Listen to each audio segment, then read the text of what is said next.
अस्सलामुअलैकुम दोस्तों। एक लंबी लाइन में एक शहर बसने जा रहा है जो बिल्कुल ऐसे लगता है जैसे एक साइंस फिक्शन मूवी का हिस्सा हो, जिसकी लंबाई तकरीबन 170 किलोमीटर और उसकी चौड़ाई तकरीबन 200 मीटर और उसकी ऊंचाई 500 मीटर तक होने जा रही है। ये एक लंबी लाइन में बसने वाले शहर के दोनों जानब शीशा लगा के इसको बंद कर दिया जाएगा, जो अंदर से ग्रीनरी और फ्यूचरिस्टिक टेक्नोलॉजी के साथ भरपूर शहर होगा। और सऊदी अरब का यह दावा है कि ये शहर 2045 तक मुकम्मल कर दिया जाएगा और इस मंसूबे पे तकरीबन $1 ट्रिलियन खर्चा आने वाला है।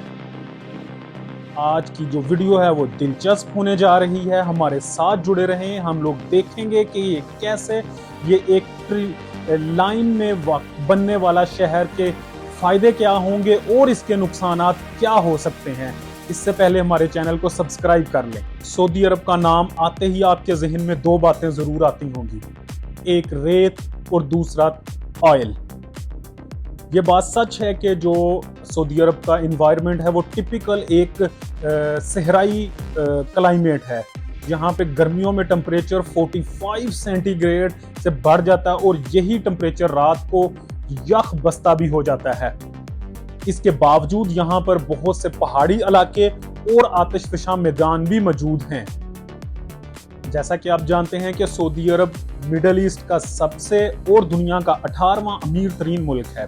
इसकी जीडीपी ऑलमोस्ट $834 बिलियन पर मुश्तमिल है, लेकिन इसकी जो ज्यादातर इकोनॉमी है वो डिपेंड करती है इसकी ऑयल एक्सपोर्ट के ऊपर।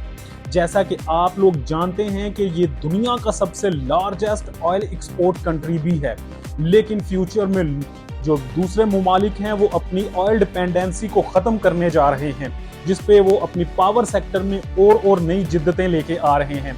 जैसा कि आप जानते हैं कि यूएई ने, दुबई ने अपने आप को ऑयल डिपेंडेंसी से ख़त्म किया और अपनी टूरिज्म को प्रमोट किया।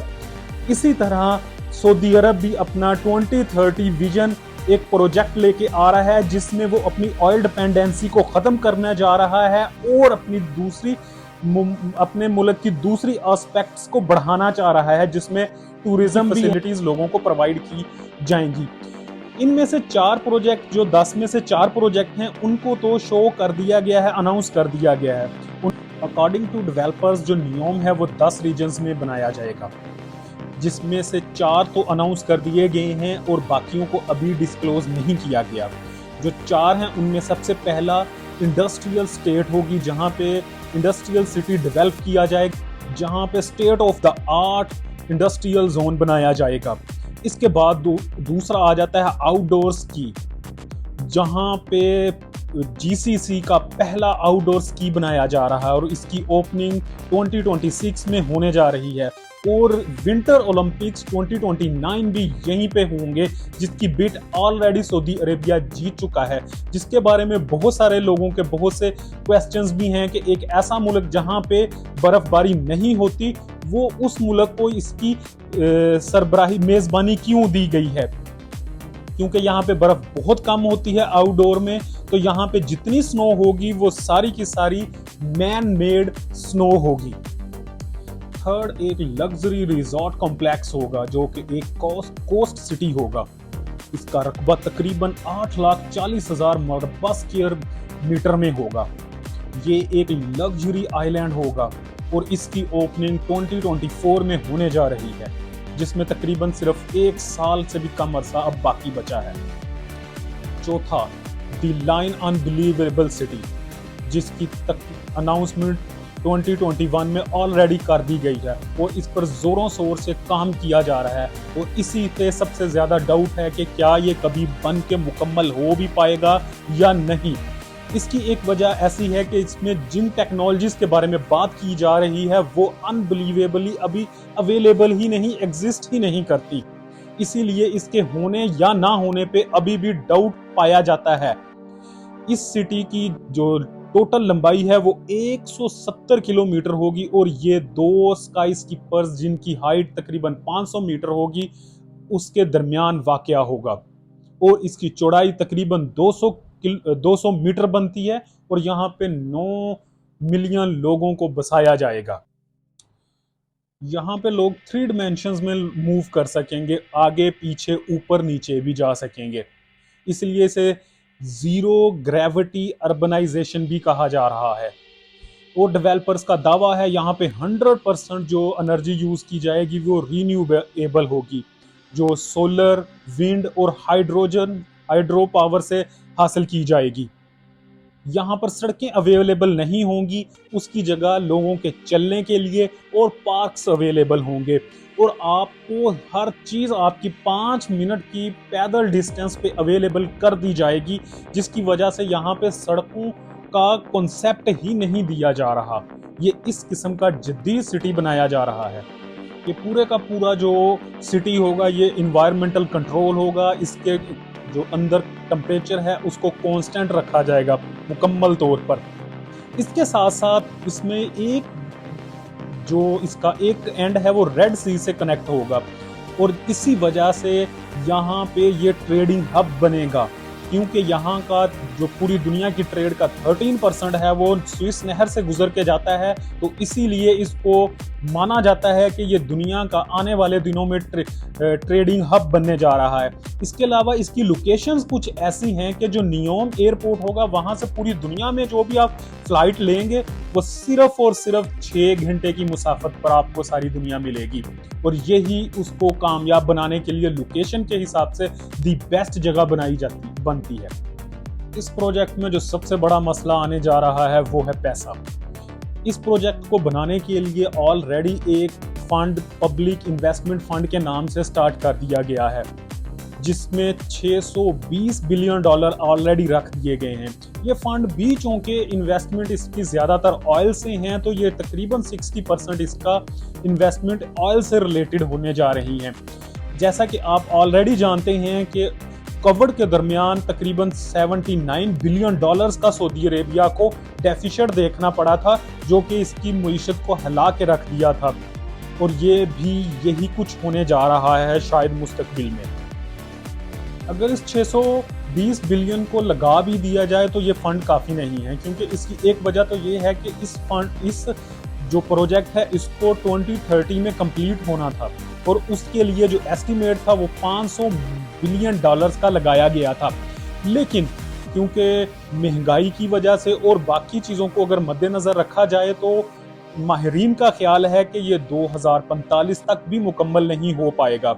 अगर यही रहा तो महंगाई और दूसरे जो वजूहात हैं उनकी वजह से इसकी जो टोटल कास्ट है वो $1 ट्रिलियन से भी बढ़ जाएगी।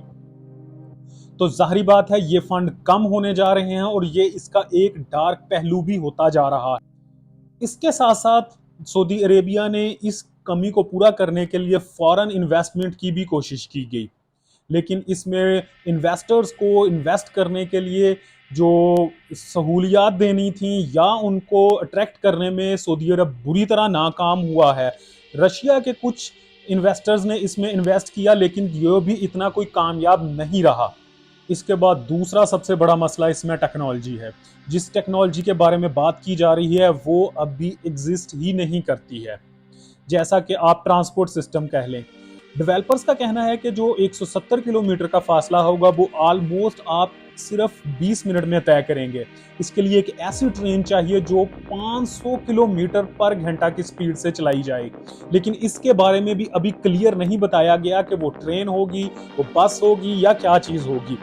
वैसे भी अभी जो फिजिकली अवेलेबल प्रैक्टिकली चाइना की जो ट्रेन है शंघाई ट्रेन वो मौजूद है, जिसकी टॉप स्पीड 430 किलोमीटर पर घंटा है। इसके अलावा टेस्ट में बहुत सारी जापान के जो टेस्ट किए गए हैं उसमें जो ट्रेन थी उसने 600 किलोमीटर को टच ज़रूर किया था, लेकिन ये अभी प्रैक्टिकली पॉसिबल नहीं है, ये सिर्फ एक ट्रायल था। और लेकिन इसमें भी वाज़िया नहीं डेवलपर्स की तरफ से किया गया कि ये जो एक ट्रेन होगी या कुछ और होगा या इसको कैसे मैनेज किया जाएगा। इस प्रोजेक्ट में 500 मीटर ऊंचे शीशे लगाए जाएंगे, लेकिन इन शीशों का यूज नहीं बताया गया। और इससे पहले भी ऐसे 500 मीटर ऊंचे और 170 किलोमीटर लंबे या किसी भी किस्म का ऐसा प्रोजेक्ट नहीं बनाया गया जिसमें इस कदर शीशा यूज किया गया हो। ये थ्योरेटिकली तो पॉसिबल है, लेकिन प्रैक्टिकली ये कितना पॉसिबल होगा ये तो प्रोजेक्ट के स्टार्ट होने के बाद ही पता चलेगा, जब लगाया जाएगा। तीसरा, एनवायरनमेंट। क्योंकि ये एक लंबी लाइन में शीशा लगा दिया जाएगा तो ये बहुत सारे जानवरों के लिए मुश्किलात और ख़तरनाक भी होगा। ख़ास तौर पर जो माइग्रेटिंग बर्ड हैं उनके लिए ये बहुत ही डेंजरस होने जा रहा है, क्योंकि ये एक लंबी लाइन में एक प्रोजेक्ट कंप्लीट कर दिया जाएगा, एक बिल्डिंग बना दी जाएगी, तो इसके दरमियान क्रॉसिंग का कोई रास्ता नहीं रखा गया, जिसकी वजह से जो लैंड एनिमल्स हैं उनके क्रॉस करने के लिए कोई जगह नहीं। दोनों साइड्स के जानवर एक साइड पे ही रह जाएंगे और दूसरी साइड पे मूव नहीं कर सकेंगे। चौथा है आर्किटेक्चरल प्रॉब्लम। ये एक लाइन में एक सिटी तो बना दिया जाएगा, लेकिन इससे बहुत सारी चीज़ों की एफिशिएंसी बहुत ज़्यादा मुतासर होगी, जैसा कि ट्रांसपोर्ट सिस्टम की। एक ही लाइन सिस्टम जो कि 170 किलोमीटर होगा, उससे 9 मिलियन लोगों को ट्रांसपोर्टेशन के लिए यूज़ करना है। अगर किसी एक पॉइंट पे भी कोई मसला होता है तो ये पूरा सिस्टम रुक जाएगा, जो कि प्रॉब्लम क्रिएट करेगा। अब भी इन मसाइल पे हल पाना और इनको एड्रेस करना अभी बाकी है। अगर ये सारे प्रॉब्लम्स हल भी कर लिए जाएं तो कौन इस शहर में रहना पसंद करेगा जहां कुछ भी नेचुरल नहीं होगा। तमाम की तमाम चीज़ें यहाँ पे फ्यूचरिस्टिक ज़रूर होंगी, लेकिन वो एआई कंट्रोल्ड होंगी, जहाँ पे लोगों की पर्सनल स्पेस भी के लिए भी प्रॉब्लम्स क्रिएट होंगी। तो क्या आप इस शहर में रहना पसंद करेंगे? हमारे कमेंट्स बॉक्स में ज़रूर बताइएगा। उम्मीद करते हैं आपको आज की वीडियो पसंद आई होगी। अगर पसंद आई तो लाइक करें, शेयर करें और हमारे चैनल को सब्सक्राइब करें, ताकि आप आने वाली ऐसी ही वीडियोस देखते रहें। अल्लाह हाफिज़।